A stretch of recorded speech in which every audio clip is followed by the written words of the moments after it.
Two shots rang out in the early morning hours of January the 2nd in the tiny town of Maypearl, Texas. A man had been murdered in his sleep, and his wife of 18 years would stand trial for it. Did she kill her husband, or had a shoddy investigation doomed her to accusations and time behind bars for a crime that she didn't commit? Join us as we look into the unsettling case of Sandra Garner. Before we begin, we would like to extend our deepest sympathies to the friends and family of John Garner. This killing left a mark on the small North Texas community, and the unanswered questions will bother those who knew the man for years to come.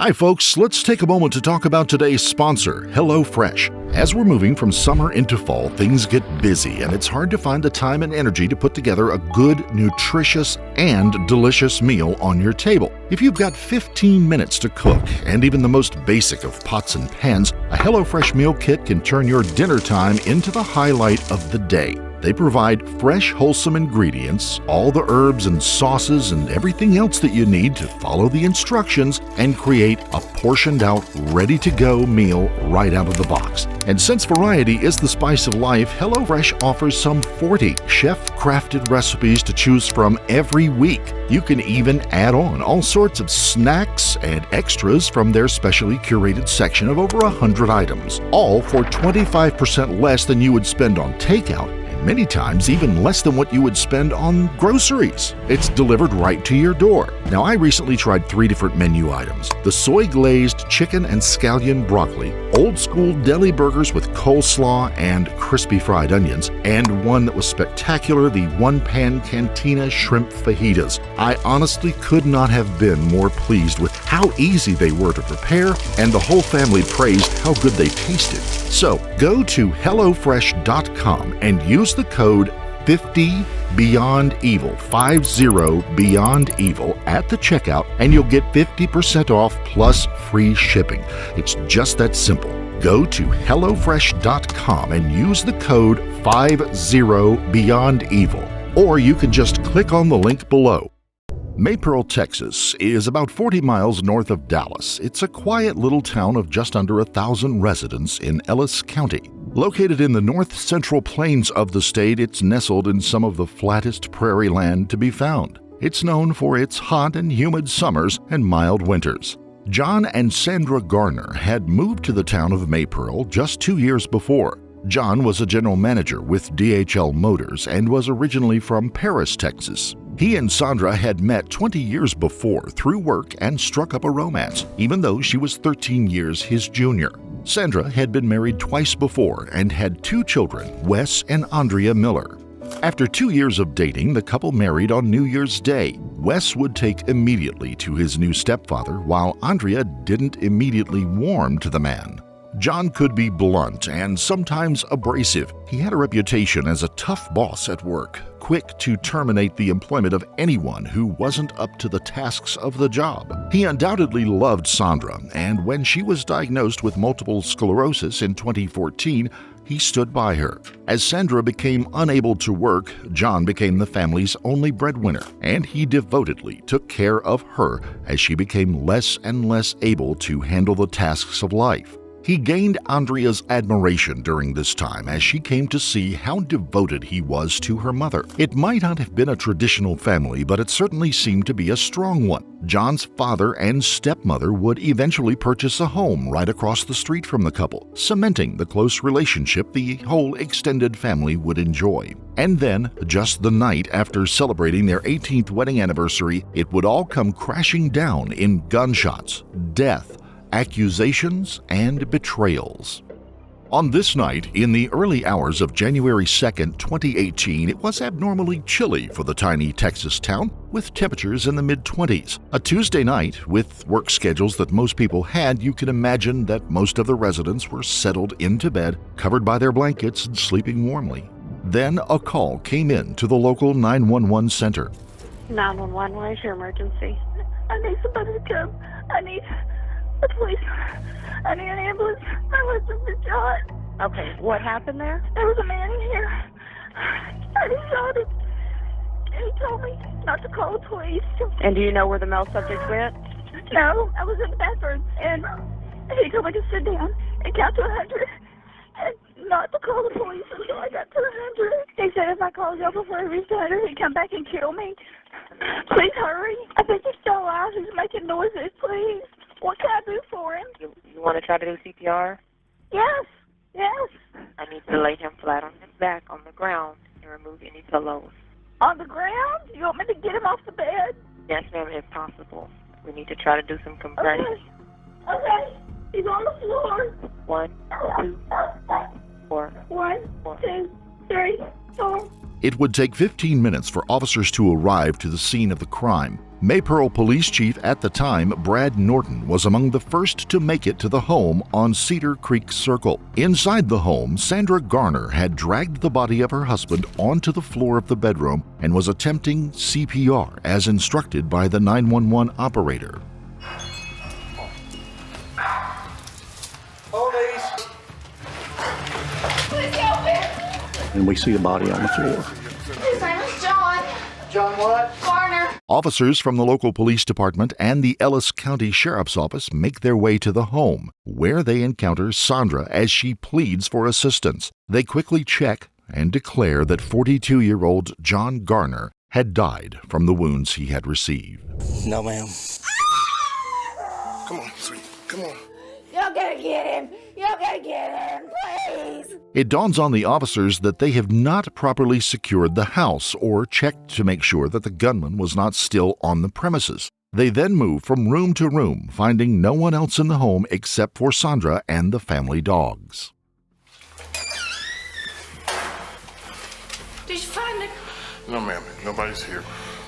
Police still didn't have the murder weapon. After searching the property and vehicles several times, they found a rusty gun. As first responders and other medical personnel enter the home, Chief Norton brought Sandra to the front room of the house and began questioning her about what had happened. Were you able to see him? He was white. It was a white male? He had blue jeans on, with a blue hoodie, and a mask. And I looked at his face once, but I was afraid if I looked again, he was going to kill me. Chief Boyd would then also begin taking photographs using his cell phone of the crime scene, Sandra and her clothing, and then all around the house and property. Could I get you to stand right there? I have to pull my phone out. Get a real close-up here if you don't mind. Sandra would then be taken down to the Ellis County Sheriff's Office for further questioning. There, her hands would be swabbed for gunshot residue and her clothes would be taken as well after she had been photographed in them in better lighting than what had been at the home.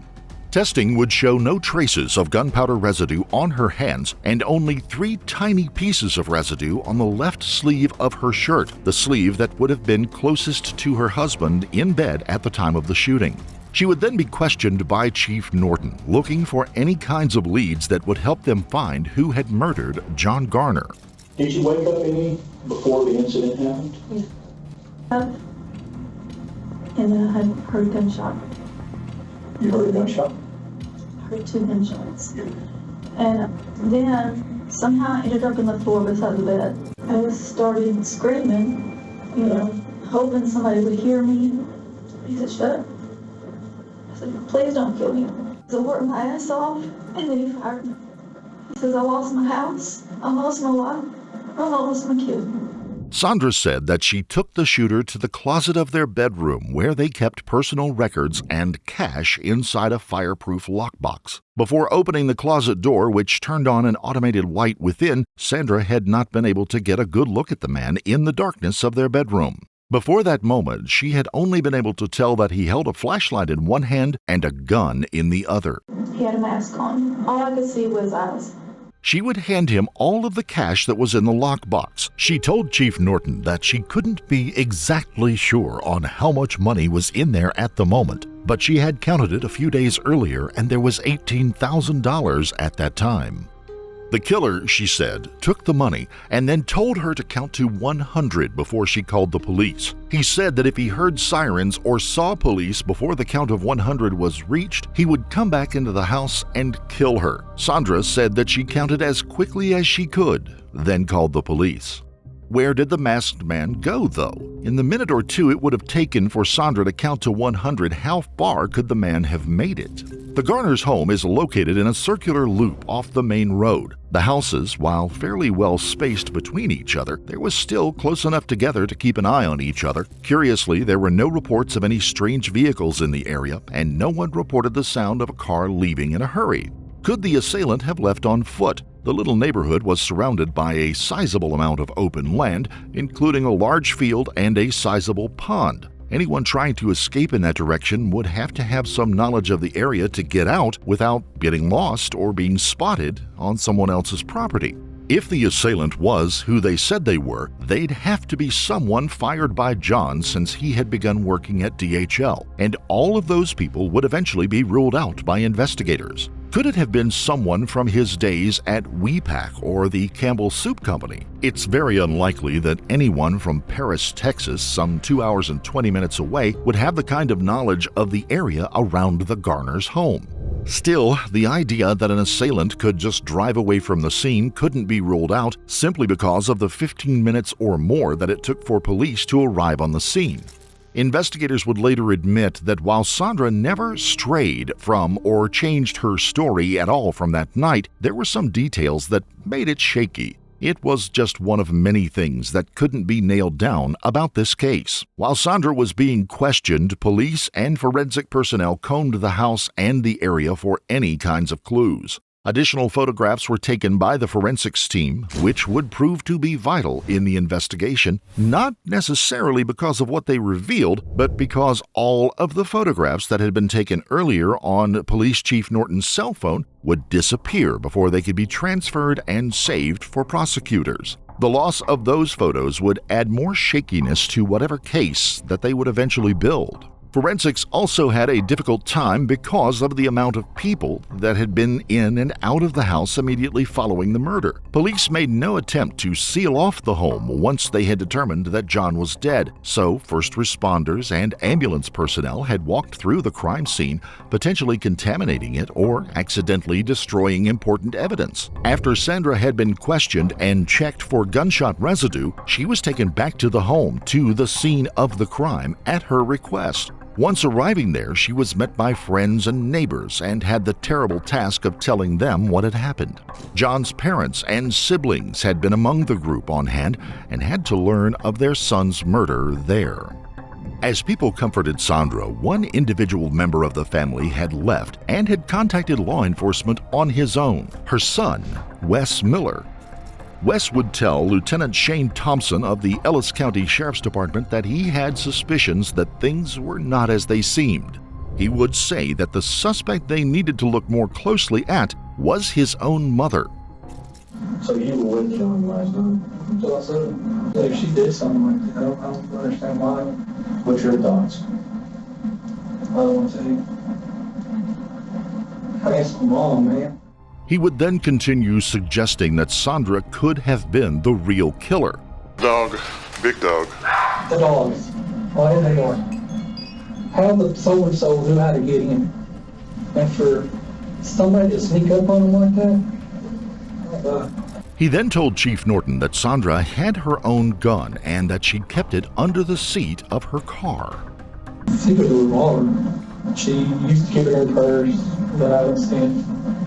Underneath the seat in the car. That's where the last time she kept it. Except that when police had looked in the car on the night of the shooting, they didn't find anything under the seat. Elsewhere in the house, they found quite an arsenal, one that consisted of 49 pistols and 12 rifles and shotguns. John and Sandra owned numerous firearms, all legally, and they were either secured in gun cabinets or put in places out of sight that could be reached quickly if needed. One pistol from their collection, Sandra's own pistol, a Taurus 856 revolver in .38 special caliber, was missing and was not on the inventory the police took of the firearms that night. Investigators went back and searched in the detached garage, checking the Mustang, but found no weapons. Investigators made what would be a huge mistake, though, in not first checking the door handles of the car for fingerprints to determine who may or may not have accessed the car and whatever might have been in it. Wes would then let the chief know that he had been at the Garners' home that evening but had left early on.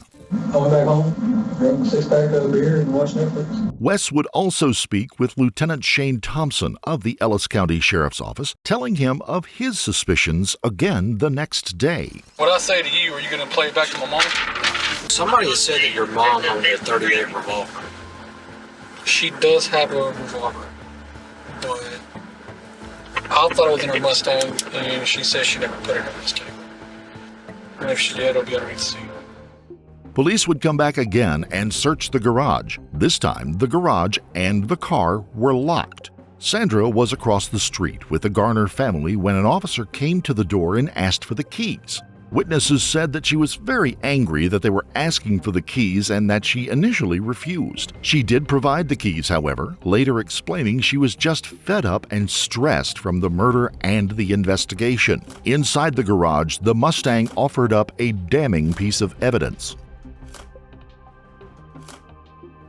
The case had taken a massive turn, and now there seemed to be no doubt that Sandra Garner was the #1 suspect in the murder of her husband. She was brought back in for questioning. This time, the investigators were assisted by a member of the Texas Rangers. Sandra stuck to her original story.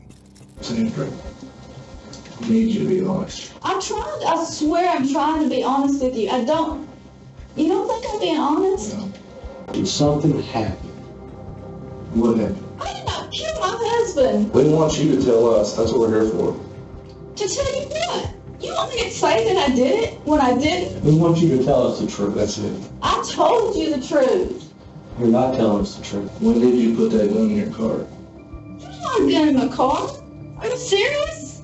I didn't put a gun in my car, y'all. I swear. Where was there a gun in my car? No, you're trying to get me to admit something I didn't do. No. Yes. No. Yes. And I'm done talking to you. The pistol, which had been found wrapped in a damp towel, would turn out to have no fingerprints or traces of DNA on it. Forensic ballistic experts would determine, however, that the rounds test fired from it matched those found in John Garner's body. Despite the miraculous and yet unexplained reappearance of the gun in the car, there was no doubt that the murder weapon had been found. Sandra Garner was arrested and charged with first-degree murder in the death of her husband, John Garner.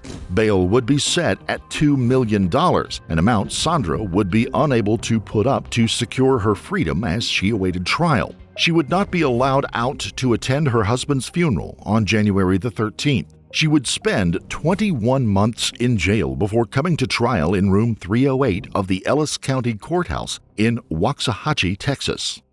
The nearly 2 years in jail had visibly worn down Sandra as she awaited her day in court, still suffering from multiple sclerosis and the toll it would take on her in the Spartan living conditions of a jail cell. Represented by attorney Tom Pappas, Sandra would be in the line of fire for prosecutors Linda Beatty and Ricky Sipes. The smoking gun for the sake of their case would turn out to be the rusting revolver found under the seat of Sandra's Mustang. The murder weapon was Sandra Garner's gun. Damn it! I forgot the gun. I wore my trusty mask so no one would know who I was. But I'm gonna have a 10-minute conversation with Sandra about who I am and why I'm doing this. They also leaned heavily into what they found on an iPad found in the Garner's bedroom. In the modern world, investigators often find that people's electronic devices often provide powerful leads and evidence. And this time, this particular iPad would tell part of the tale. On the iPad, there was a search just 4 days prior to the murder for ways to kill someone in their sleep, and even had a link that had been followed to a story about how to kill someone and not get caught. One thing that the prosecution team did not have was a motive. Why would Sandra kill her husband after celebrating 18 years of marriage with him? What did she gain from his death? In truth, she would lose the person who took care of her during her illness and provided the only income for the house. While the two were doing well for themselves, they weren't independently wealthy, and without his income, even with his life insurance, times would have been terribly difficult for Sandra without him around. It just didn't make sense to the defense attorney, Pappas, and he made sure that the jury would see that as well. Make no mistake, she didn't shoot John. He would lay out a case that not only was Sandra in no way the murderer because of the poor work of the Maypearl Police Department, they had missed the ample opportunities to both clear her and find evidence of who had actually done the crime. Sandra was lying right next to John when he was shot. She pulled the body off the bed and she did chest compressions. If she had fired the gun that killed her husband, where was the residue from the gunshot? Why didn't they find any on her hands and only the tiniest amounts on her clothing? Had Police Chief Norton removed her from the scene and bagged her hands, it could have been proven that she had not wiped away any of the residue. While the practice is used to generally prove someone was the wielder of the gun, this time it could have made certain that she wasn't, clearing her name. Then Pappas brought into question how many people were in the house, moving around the crime scene before the forensics team arrived. So many potential clues could have been lost in the rush to render aid at the scene that would have put the case in jeopardy. Lost photos taken by Chief Norton also played into Pappas portraying the investigation as incomplete, inept, and at times incompetent. The investigation was messed up. The police searched that house, and they screwed a lot of stuff up. The prosecution team still felt they had a case. Law enforcement poured their heart and their soul into this investigation. It may not have been perfect.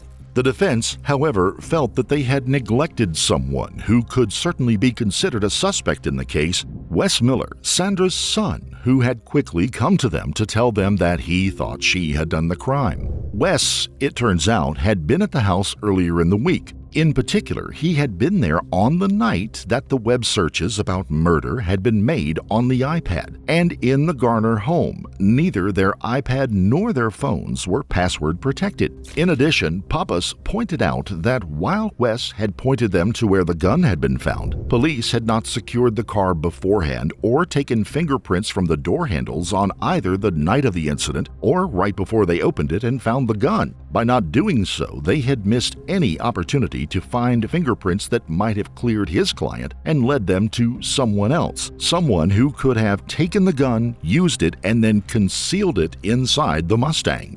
Wes should have been a suspect.